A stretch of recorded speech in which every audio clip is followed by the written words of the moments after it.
Газиз Айдаровский бик шибәр булган инде, матур булган. Таһир Зөһрәдә, Таһирны уйнаганда, монда Казанда Сара Садыйкова гына түгел, бөтен мондагы местный байларның кызлары, хатыннары влюбляться иткәннәр, зритель инде. Аның спектакльгә пируклар, чәчәкләр тотып килгәннәр. Алар арасында Сара Садыйкова да влюбиться иткән инде, алар шикелле. Бу турда язган иде шул бер режиссер безнең.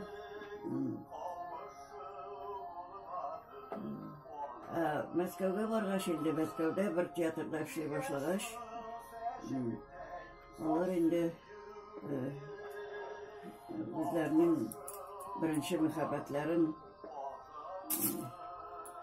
кулларына запискалатып тоттырып